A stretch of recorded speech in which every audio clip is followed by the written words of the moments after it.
Kafu ababaranda, mwe umfokulira kwa bantu.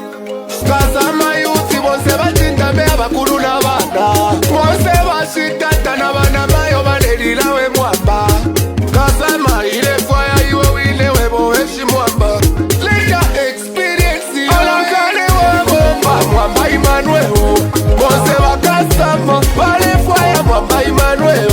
Bakasama bakulira tule fire Mwamba wesu Emmanuel. Chipani ni BRIEF tule fire Mwamba wesu Emmanuel. Wakuito mwele Emmanuel Mwamba ambassador Emmanuel. Tule fire Emmanuel Mwamba ambassador Emmanuel. Olakale webo Mwamba Emmanuel. Bose bakasama bale fire Mwamba Emmanuel. Bakasama bakulira tule fire Mwamba wesu Emmanuel. Chipani ni BRIEF tule fire Mwamba wesu Emmanuel. Wakuito mwele Emmanuel Mwamba ambassador Emmanuel. Tule fire Emmanuel Mwamba ambassador Emmanuel. Bakasama bakulira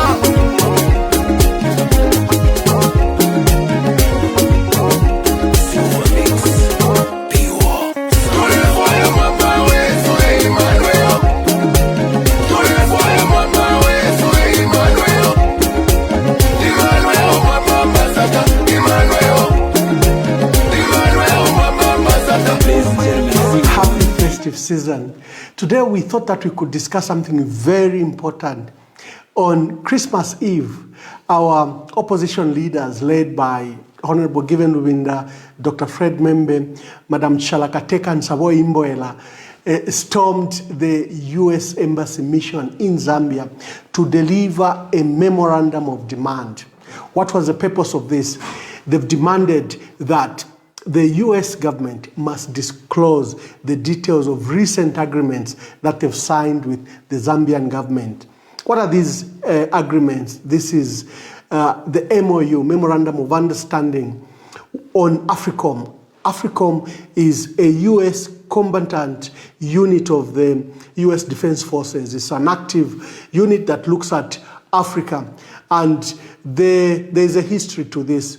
When the US government wanted to set up military bases, military presence, or military offices in Africa, both SADC and the African Union expressed serious reservations, and that position has never changed. So to see that Zambia has signed with this MOU with the US government, that a strategic unit such as Africom could be set up in Zambia is a matter of serious concern. I had raised this matter and the US Embassy responded to me that it's only an office of 2 officers, but it is imperative that we demand the details of this MOU. The second one is a recently signed EV battery value chain that was signed between Zambia, DRC, and the US government. We think that this MOU should be disclosed, the details therein known by both Zambia and the DRC, to understand why they are securing these mineral rights and mineral value chain to the exclusion of the rest of the world. Many people say, why are you bothered about these international matters? They've no relation to our economy and to our people. Again, many people don't understand that these issues are connected and interconnected. They don't understand that they have high price of fuel because of the IMF bailout. They don't understand that FISIP program will be reduced because of the IMF program. They do not understand that state-owned enterprises such as ZESCO, and others will likely face structural and other changes because of the IMF bailout. They do not understand that their fuel, their food prices have gone up because subsidies have been removed because of the IMF bailout. It is for this reason that I think that we needed to discuss this matter. What is of concern? Let's trace our footsteps back. Recently, on 3rd November, a respected newspaper in UK published the details that Citigroup, owned by Linton Crosby. This is called an election guru. He's an Australian that has settled in the UK, and he runs a PR and communication services that has morphed to run elections across the world. So Citigroup is said to have been influencing elections in the DRC and Zambia since 2011. They are accredited with some of the electoral strategies and tactics that the UPND used to win elections in 2021. This is a serious matter. Similarly, they seem to have played a key role in the DRC. Again, this is a serious matter. So what Citigroup is doing, where they were hired by a mining firm that has been identified as First Quantum Minerals, which is operating some of the largest mines in Africa in Northwestern Province, hired this group called Citigroup to influence Zambia's elections and to ensure that the Patriotic Front lost elections. It might appear like fantasy, but these are real issues as the documents disclose. Why should we be concerned? You do not want to have a puppet president. You do not want to have a president who you think you've elected to rule over your destiny, to rule over your country, to rule over your issues. A president that then reports and is controlled by foreign forces. This is what appears to be at play and has intensified. So we can trace back. As soon as President Hakainde Hichilema won elections, what did we see? We saw Brenthurst Foundation that has supported the UPND since 1998. Brenthurst Foundation is owned by the Oppenheimers of the famous Anglo-American, that wealthy billionaire family, mining family that has huge assets, De Beers in Botswana, Anglo Gold in South Africa, Anglo-American in Zambia, in West Africa. That family has a pet project called Brenthurst Foundation, and they're trying to influence politics and elections in Africa so that they can have a government that responds to interest of mining firms and to interest of liberal democracy in Africa. These are not conspiracies, these are facts.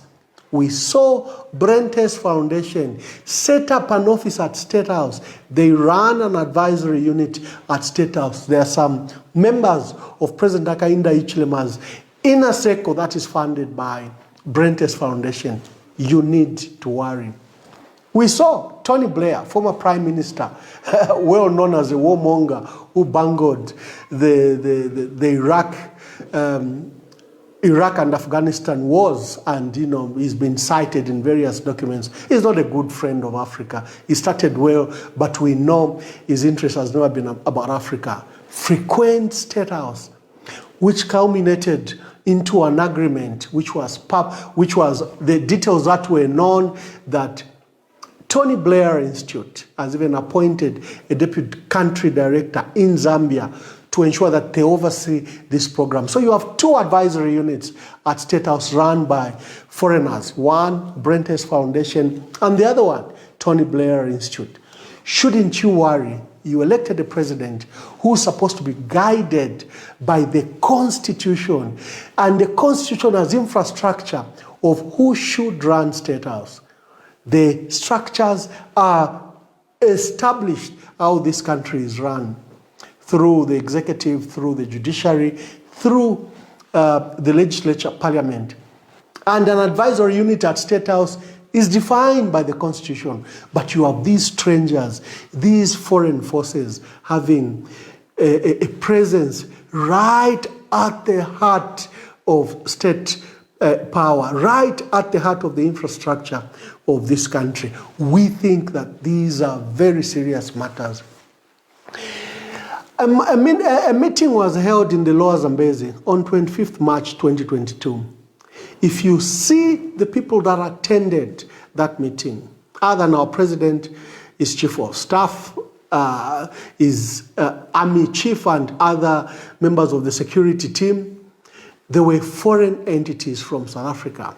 some well-known, arms dealers. There were security forces, security personnel from Kenya. There were the defense attaché from the US Embassy in that meeting. The meeting was held at the Royal Zambezi on 25th March 2022. And a month later, 2 months later, we saw a brigadier general from Africom, from Kelly, Germany, where Africom headquarters is, come to Zambia and announce that the Zambian government has signed an agreement with the US government to set up the Africom office, security office in Zambia. There's a defense attaché. Why are they bringing Africom? Africom that has been rejected by Africa. Africom that has been rejected by SADC. Why should they have a military presence in Zambia? Why should President Hakainde Hichilema sign that agreement without the knowledge of our parliament, without the knowledge of Zambians? Why should he commit himself to bringing this security office in Zambia? A matter rejected by President Edgar Lungu, a matter rejected by President Michael Sata, a matter rejected by President Rupia Banda, a matter rejected by President Levi Mwanawasa, a matter rejected by President Frederick Chiluba, a matter rejected literally by Africa. Why would President Hakainde Hichilema sign this MOU without the knowledge of Zambians? It is for this reason we think, and we have demonstrated with evidence, that this government is a government being driven by foreign forces. As soon as President Hakainde Hichilema won, you saw the benefits that went to First Quantum Mine.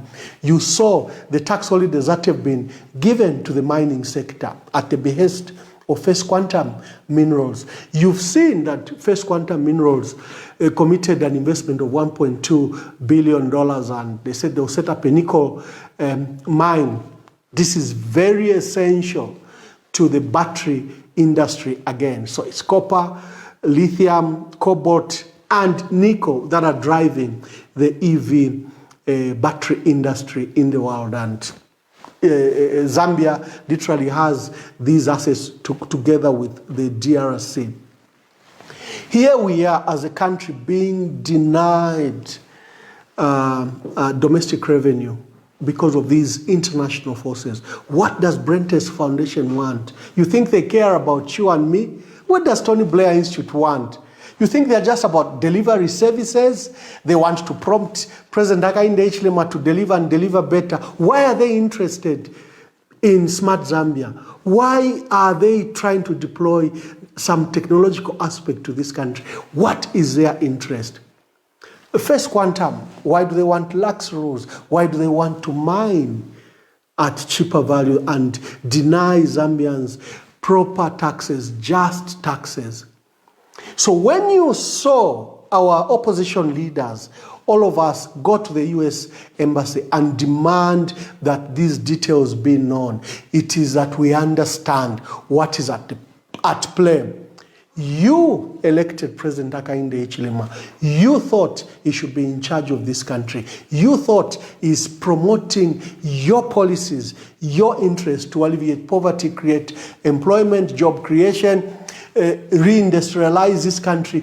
That is what you think. But what are these puppet masters at the center of State House doing? What are their interests that they're promoting? I know Zambians want us to discuss load shedding, poverty, unemployment in a simplistic term. Until we begin to discuss these matters, we will never understand why we never benefit from our resource. We will never understand why we can't craft our own policy programs that benefit the poor, that benefit the young people, but benefit foreign entities. You will never understand why your contractors and suppliers are not paid.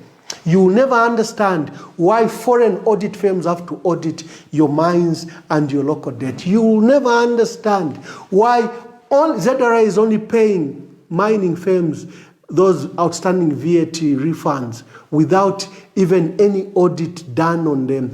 You will never understand why Kansanshi and ZCMIH have gone into this agreement. Until you understand the larger aspects of what is occurring, you will not understand why KCM, the liquidator, immediately appointed the South African firm. You will never understand why Mopani appointed Rothschild, a UK company. You will never understand that the entire puzzle is a jigsaw puzzle that is coming together to control this country. This country should be in your hands, your destiny should be crafted and determined by you, not by these foreign entities. To President Hakainde Hichilema, just know that there's nothing hidden under the sun. And we demand that you make public all these MOUs you've signed with Brenthurst Foundation, why they are at State House, with Tony Blair Institute, why they are at State House, MOU on Africom. We want to understand why we have this military active combatant unit in Zambia. We want to understand what MOU you've signed with this EV battery with the Americans. Why isn't the EV battery value chain being developed for the benefit of the country, not for the benefit of the US? We want those answers. Colleagues, happy festive season. God bless you and God bless our country.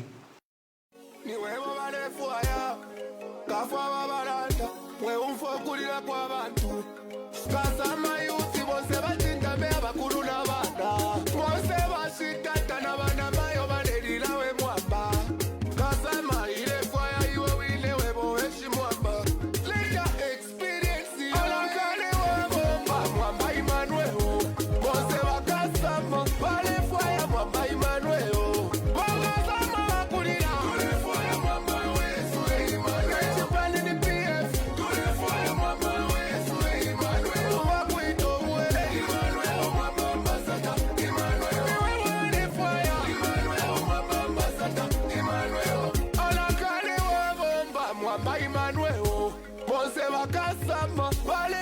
Mwamba Emmanuel.